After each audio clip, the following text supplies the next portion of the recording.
చివరి ఎలీజీ. రచన డాక్టర్ బాణాల శ్రీనివాస్. హాయిగా ఎగిరే మా రెక్కలు తెగి మా ఇండ్ల పంజరాల్లో పక్షులమైనం. నల్లని ఆకాశం కమ్మేసిన మా వెలుగు జీవితాలు ఊపిరి కొమ్మలకు వేలాడుతున్న ఖాళీ మేఘాలు. కంటికి కనిపించని నీవు ఖండాలన్నీ చుట్టొస్తున్నావు. మా గుండెల నిండా భయం నింపి నువ్వు బతకడానికి మమ్మల్ని చంపుతున్నావు.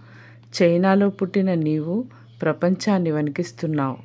మా శ్వాసనాళాల్లో చేరి మమ్మల్ని హతమారుస్తున్నావు. ఏదో రోజు నీ అంతానికి మొదలవుతుంది ప్రారంభ గీతం.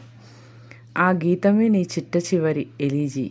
ఆ రోజు మా ఊపిరంతా బిగబట్టి ఒక్కసారి ఊదితే కొట్టుకుపోతావు అడ్రస్ వెతుక్కుంటూ. మా ముందు ఏ ప్రాణైనా తలవంచాల్సిందే. మమ్మల్ని ఏదో చేయాలని చూస్తే మసైపోతావు. కంటికి కనిపించని నీకే ఇంత పొగరుంటే విశ్వాన్ని చుట్టిన విజేతలం, గ్రహాలతో గోళీలాడుకుంటున్నోళ్ళం, మబ్బుల పతంగుల్ని ఎగిరేసేటోళ్ళం. మాకెంత ఉండాలి? ఇప్పటికైనా తోక ముడుచుకో. ఇలాంటి మంచి కవిత్వం అందించడానికే అక్షర క్షేత్రం వచ్చింది. ప్లీజ్ డూ సబ్స్క్రైబ్ ఆర్ఎస్ అక్షర క్షేత్రం. మన కవిత్వం మన ఛానల్.